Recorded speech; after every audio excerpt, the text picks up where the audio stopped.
TV show Scout of the Past.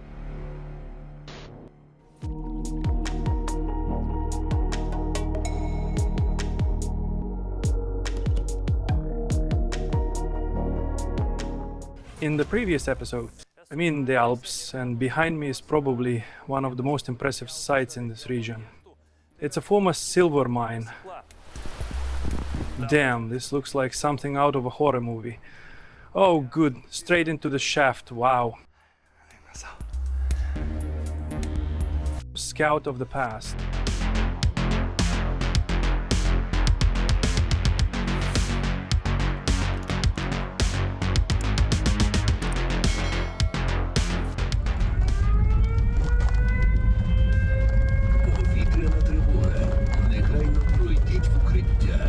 Air raid siren, air raid alert. Proceed immediately to shelter.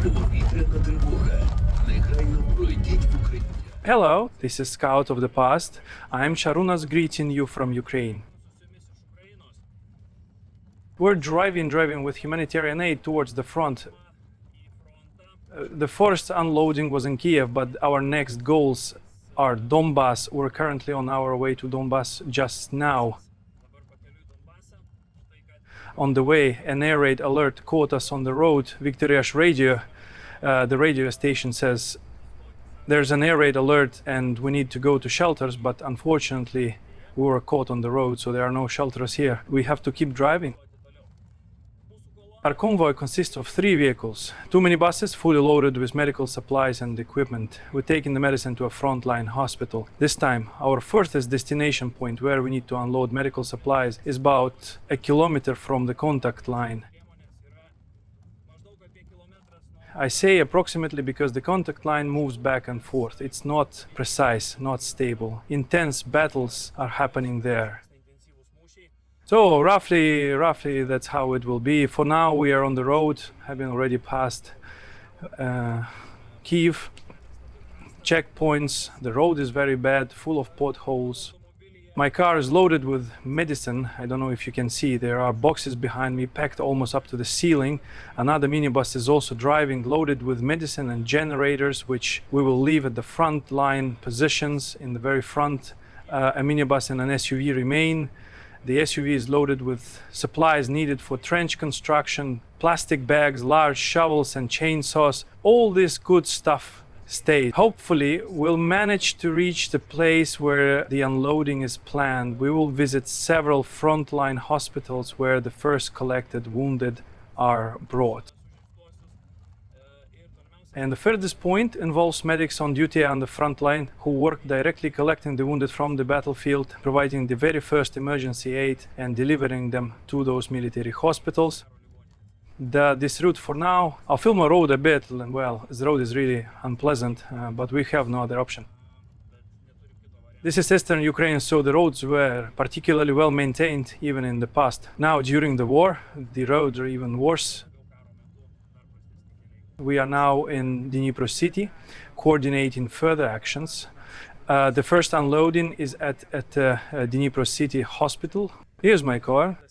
Over there is the other minibus. Then we'll head closer to the front. Today we need to reach the Kurakhove hospital and unload some medicine there, then stay overnight and look around. We also have some treats for the soldiers. So, well, if you look at the map where Kurakhove is and where the front line is, it's very close. It's the shortest route towards Mariupol, where, according to the attack plan, Russian forces should be cut off. So that's the news for now. Of course, we reached Dnipro with some adventures, had minor technical difficulties. Our group arrived here at different times, so some had to wait, while others arrived very, very late at night. But everything's fine. We rested, got some sleep, and are moving on now.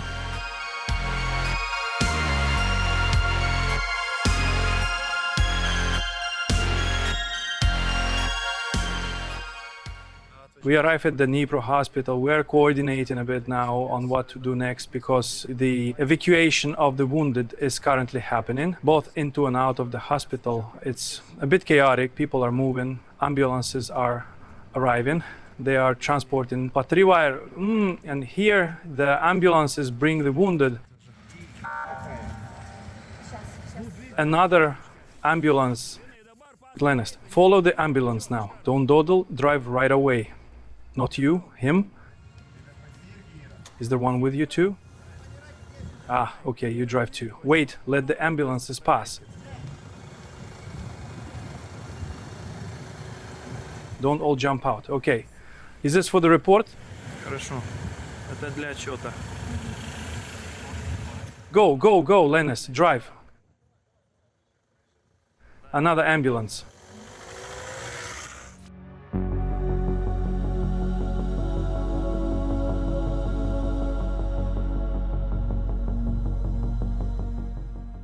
Look, these are diapers and here are the surgical gowns. So we load all this here, we'll take it away. Okay, and you immediately drive that car out of here. Right away, we're taking it to the hospital. Maybe we should unload everything near the door. Yeah, look, we unload here now and then we'll take it in. Look, we take this whole thing, right? A bit of chaos, it's hard to figure out who does what, pushing the car back and forth, but we've loaded one already. We'll try to manage it somehow. We unloaded at the Dnipro hospital. They just told us there's more stuff to take to another hospital in Pokrovsk. We'll arrange everything and drive to Pokrovsk. It is already closer to the front. They say supplies are scarcer there somehow. Things don't reach there. We unloaded a lot of medical supplies here. Behind me is a pile almost to the ceiling. The minibus is nearly full, but part of the load is going further, deeper. Aid from America is heading to the front. We're going the same way too. We're already very close to the front. There's a lot of military transport visible, SUVs, ambulances, paramedics driving around.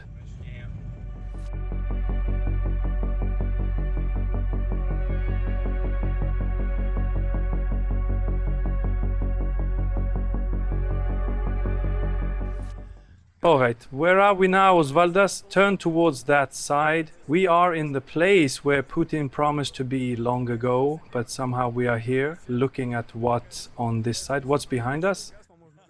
Donetsk region. So Putin was supposed to be here. When? Who remembers? And we're still here.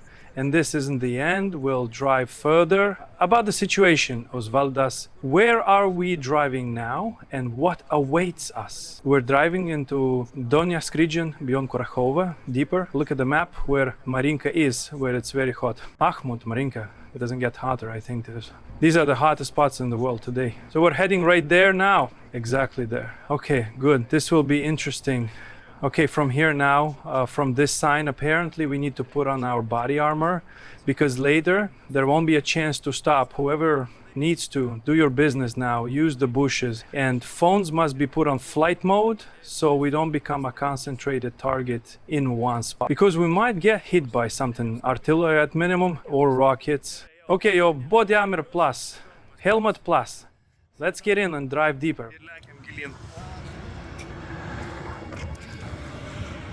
Photo? What photo? Smile. Not that good looking, there are better ones. Everyone has vests on, we can drive further, right? Yes, everyone looks serious. What, the gypsies have vests too? Žvalgas, you ready, right? Always ready. Sara's ready. Paulius ready. Linas is doing something over there. Zidris is listening to music. And we're driving over there.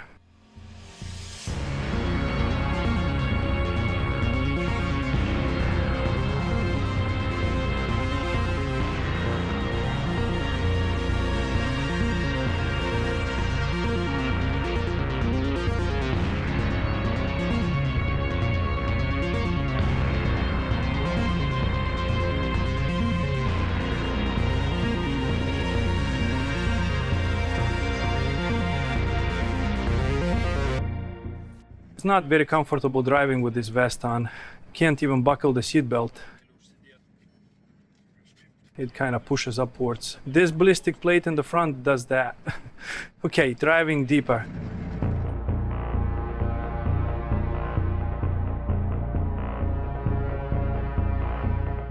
Okay, getting into the cars, moving on.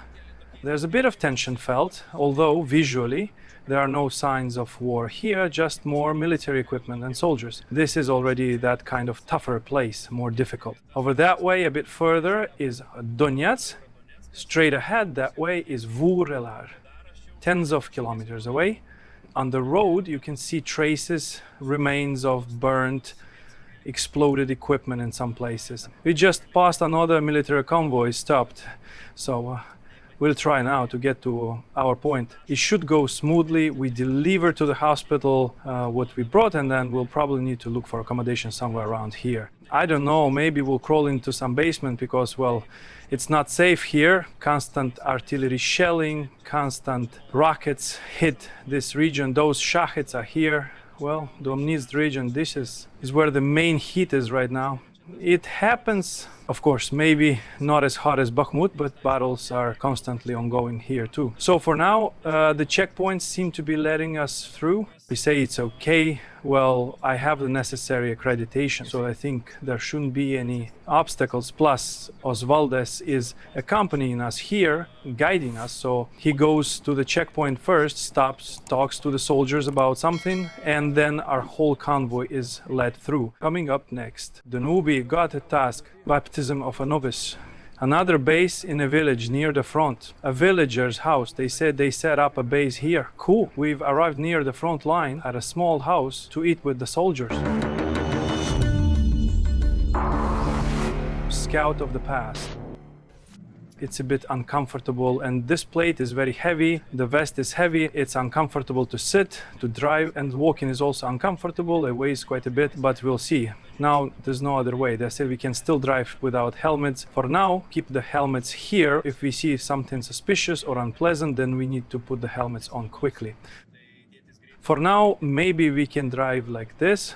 We'll see. Later they'll tell us, they said, how to behave further. So for now, in this situation, I have a bit too little experience to make decisions myself. So I just trust what Žvalgas says. One Ukrainian soldier is riding with Žvalgas. We picked him up from the hospital. He was injured. They pulled shrapnel out of his leg. Now he's going back to the front. The bridge here was blown up. The detour goes around the edge somehow.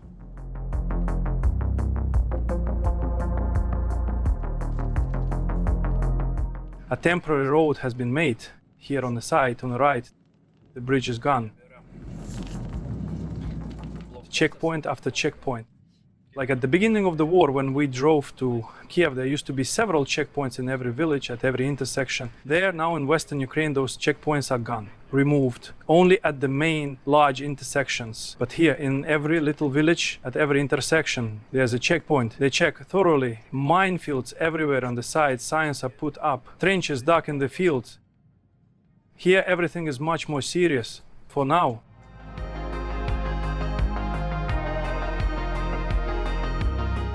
A lot is visible around, driven through fields by armored military vehicles, and driving on the asphalt. There's this sound like driving over a grader. The whole asphalt is shredded. Also by tracked vehicles, all the roads are rutted. Well, for the car, it's nothing terrible. It just makes noise when driving fast. Oh, what a truck. This is where they transport tanks. Okay, we've arrived near the front line to a small house to eat with the soldiers. And now, Žvalgas, tell us, what's our program next? No, so after the last lunch, we're going unloading the generators to the base. The generators, right? Yes, all the goodies. Then we go to the hospital, what's left from the medical supplies. We discuss the situation at the frontline hospital, and move straight to the very front, closer to the Muscovites, to see how they are doing. And there, will we meet the medics? Do we leave something for them to give out? Will we meet the medics and discuss their problems, what they lack, so we know how to help? But look now, so we don't unload everything at that hospital, right? We leave something for the medics, right? We'll take everything we didn't unload in Dnipro to the hospital. But we still have another minivan with medical supply. Yes, yes. So here the medical supplies suitable for those on duty and also suitable for the frontline hospital. So now we'll unload a bit at the frontline hospital, right? And then leave something for the others too, right? The medic will tell us what we unload, what we leave. We'll consult there, right? Yes, we'll talk there, what they have, what they don't have. Then it will be a bit clearer. Okay, okay. The medic is eating. Delicious. The nu vi got a task, a baptism. No. Linas, have you learned? How much longer can you learn? You've been learning for 10 minutes already. Baptism by fire, you got the task to clean the weapon. We had a bite, now we go into the base, we'll unload the generators that stay here, it's terribly dark. Can't really see what I'm filming, it's getting dark. We'll unload the generators and then drive to the place where we'll spend the night. Now we're driving through some village. The road is very bad. They said to turn off the lights. We're driving in a convoy because it's visible from afar. And then some bunker where we'll stay to sleep and then maybe to the hospital in the morning. We'll see. I don't know, we'll figure it out. Anyway, the most important thing now is to unload 10 generators, free up one car, and we'll hide it somewhere here. Then we'll drive with one, well, still with two, then we'll give the other car to Yugia, and then we'll drive only with this minivan, which we'll also unload. Damn, what a terrible road, seriously.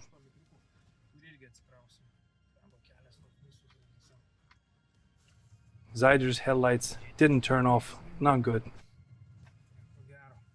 Okay, we have arrived at the warehouse, a military base warehouse, if you can call it that. We're unloading some medical supplies, unloading generators.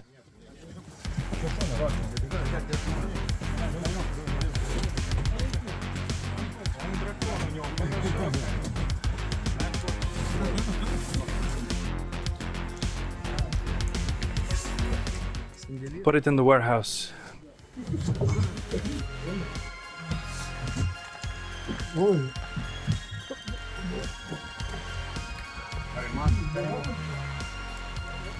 Okay, another base in a village near the front. A villager's house. They said they set up a base here too.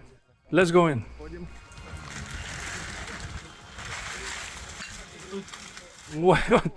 What's this? Hey, stop. Holy cow. These mandarins. Mandarins, holy cow, nice. Take some, help yourselves. Thanks. This is the battalion's food warehouse.